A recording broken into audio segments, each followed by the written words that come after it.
Well, you may think it wasn't too long ago when we had our last eclipse, the annular eclipse that occurred back in October of 2023. So the key difference between the two of those is with the annular eclipse, the moon covers the sun, but not 100% of it. So you see that ring of fire effect, whereas with the eclipse coming up on Monday, the moon will completely cover the sun for those locations in the path of totality. And there it is from San Antonio all the way up to Burlington, Vermont.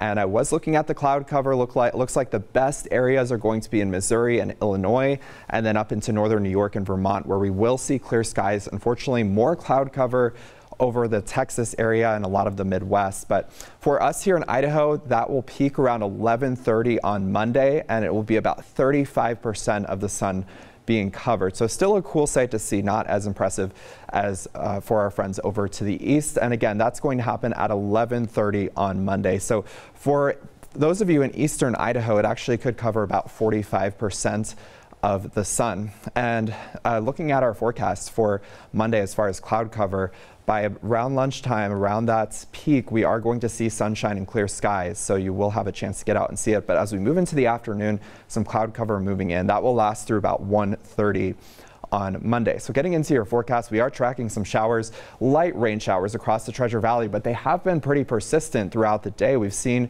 over a quarter of an inch of rain at Boise Airport, and we will continue to see this rain persisting through the evening. So grab a rain jacket if you're headed out. And we've seen tons of rain the last couple of days. We've got over an inch yesterday recorded at Boise Airport, which is tied for the fourth wettest April day on record. And that is the most we've seen in one day since August 26th this past summer. If you remember that thunderstorm that moved over Boise, bringing tons of lightning and heavy rain, that was the last time we saw this much precipitation. We got nearly an inch and a half overnight that day. But McCall, we did pick up about 4 inches. It was a very heavy, dense snow, and we did see some tree limbs down and some power outages in that area. We will see additional snow moving in overnight. We could see 1 inch tonight and then an inch or two into tomorrow. So there still could be some issues for those higher elevation areas. Just be really careful into next week. Sunshine returning, and we will get some snow melt for the middle to end of the week for the McCall area. But a live look at the radar shows that band of precipitation. Some of that will change over to wet snow tonight. So we could wake up to a similar scenario that we saw this morning with some snowflakes, likely just light accumulation on the grass as this low pressure system pulls into southern Idaho rather, and that will be with us throughout the night and then pulling away tomorrow, and we'll finally clear things out into Sunday with some sunshine returning, and then a gradual warm up as this high pressure ridge builds into the west, and we will see each day being a little bit warmer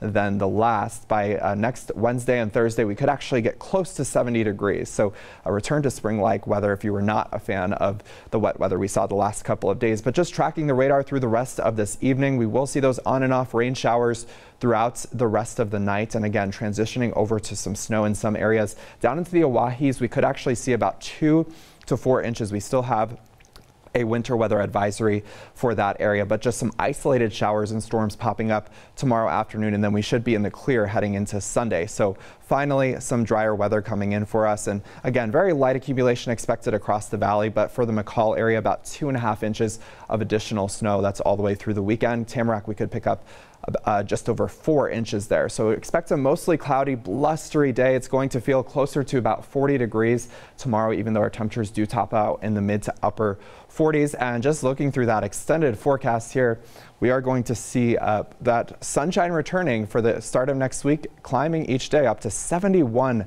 by Wednesday.